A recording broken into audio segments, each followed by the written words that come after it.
వాళ్ళైనా ముద్దెట్టుకున్నాడా జగన్మోహన్ రెడ్డి కానీ అవినాష్ రెడ్డి కానీ? ముద్దెట్టుకోలేదు కదా, గొడవలతో నరికేశారు కదా. ఆ నరికేసినోడు కూడా ఈడే నరికిచ్చాడని చెప్తున్నాడు కదా. ఇంకా మీరు దాని మీద ఆర్గ్యుమెంట్ ఈడే చంపాడు. ఇప్పుడు మీకు కడపలో అవినాష్ రెడ్డిని ఓడించకపోతే మతానికి మధ్య, కులానికి మధ్య, ప్రాంతానికి మధ్య చిచ్చు పెడుతున్నారో, విషం కలిపిన గుళికల్లాంటి ఈ మంచినీటి బావిలో విషం కలిపినట్టు వీళ్ళు ఏ రకంగా సమాజాన్ని పాడు చేస్తున్నారో వాళ్ళందరినీ ఏరాలి, వాళ్ళందరినీ క్వారంటైన్ చేసి సాంఘిక బహిష్కరణ చేయాలి, ఈ సమాజం నుంచి దూరంగా పెట్టాలని. ఇది ఈ చంద్రబాబు వీళ్ళు ఎక్కడున్నారు? జర్నలిస్టులుగా ఉన్నారు, మీ విశ్రాంతి అధికారులుగా ఉన్నారు, మాజీ జడ్జిల కింద ఉన్నారు, ప్రజా సంఘాల్లో ఉన్నారు, కుల సంఘాల్లో ఉన్నారు, ప్రభుత్వ సర్వీసుల్లో ఉన్నారు, ఐఏఎస్లుగా ఐపీఎస్లుగా వీళ్ళందరినీ కలిపి క్వారంటైన్ చేయాలి. క్వారంటైన్ చేసి మిగతా సమాజాన్ని దూరంగా పెట్టాలి.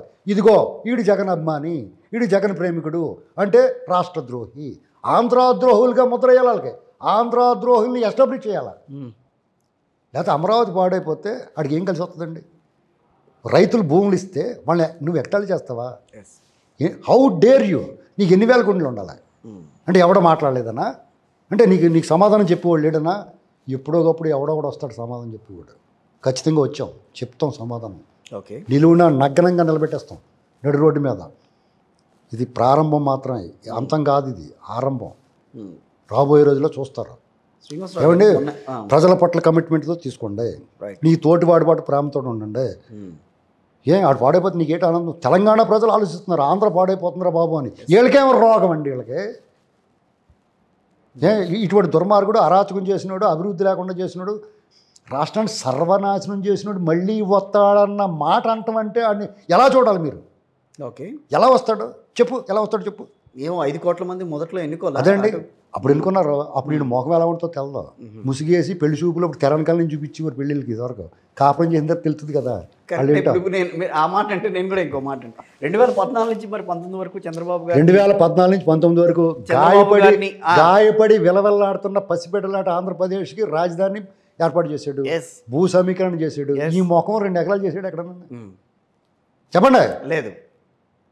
ఒక ప్రాంతాన్ని ఏర్పాటు చేసి రాజధాని ఏర్పాటు, అది ఎలాంటి ప్రాంతం? మన చరిత్ర అండి, మన ఆత్మగౌరవం అండి.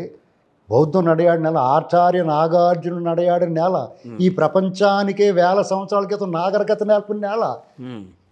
మన ఆత్మగౌరవం గురించి ఆలోచించుకునే అవకాశం ఇవ్వకుండా విషయం చెప్పేశారు. ఒక్కసారి మీ ఒళ్ళు గగురు పట్టట్లేదు, రోమాంచితం అవ్వట్లేదు ఒళ్ళు.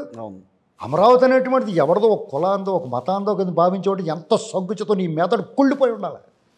అది మన గౌరవం అండి, మన జాతి చిహ్నం అండి అది. అమరావతి అనేటువంటి లండన్ మ్యూజియంలో పెట్టుకున్నారు ఇవాళ మన అవశేషాలని. అటువంటిది మన కళ్ళ ముందు ఇంద్రుడి రాజధాని అమరావతి తిరిగి మళ్ళీ వేల సంవత్సరాల తర్వాత మన ఆంధ్రులకు గౌరవం కోసం ఈ అఖండ భారతాన్ని పరిపాలించిన నేలండి అది. ఓకే, అటువంటి దాన్ని మీరు దాని మీద విషం చిమ్మి శ్మశానం అని, ఎడారని, ముంపు ప్రాంతం అని దాన్ని సర్వనాశనం చేయడానికి చూస్తే దాన్ని సమర్థించిన వాడిని మనిషిగా చూడొచ్చా? వాడి మానసిక వైకల్యం ఉందా లేదా అన్నటువంటి అనుమానం రాదా? వాడి మానసిక దౌర్బల్యాన్ని మనం ప్రశ్నించకూడదా? చెప్పండి మీరు. కాబట్టి అదొకటే కాదు, ఆధునిక దేవాలయం అంటే అమరావతి మాటున ఏదో జరుగుతోంది అన్న విషయాన్ని అయితే బయటికి తెద్దామని ప్రయత్నం చేశారు. తీసుకొచ్చారా? అనుమానం చేస్తారండి, ఇది ఎవరితో పోతుంది అంటాడు మొగుడి దగ్గరికి వెళ్ళి. ముత్యాల ముగ్గులు కాడి నుంచి అనేక సినిమాల్లో చూసాం మనం. ఏమైందండి, సాక్షాత్తు శ్రీరాముడి మీదే నిందేశారు, వాళ్ళ సీతమ్మ తల్లి మీదే. ఏమైంది? నిజమా? నిందలు నమ్మడం ఎవరు తప్పు? నింద వేసినోడు తప్పు కాదు, నిందలు నమ్మకూడదు. వాళ్ళ గురించి ఆలోచించుకోవాలా. అనేక నిందలు వేస్తారు ఏంటండి, మనం ఆలోచించుకోవాలి కదా, మనకు విచక్షణ ఉంది కదా. కాబట్టి ఇప్పుడు ఆధునిక దేవాలయం పోలవరం అది పూర్తయితే సాగునీరు, తాగునీరు, విద్యుత్ 2019 లోపల పూర్తి కాల, 2019 లోపల పూర్తి కాలేదు అన్నారంటే మీకు కూడా రోగం. 2024 కూడా పూర్తి కాల.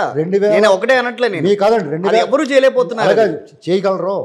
2017 అక్టోబర్ నుంచి 2019 మార్చికి 70% పూర్తి చేశాడు చంద్రబాబు గారు.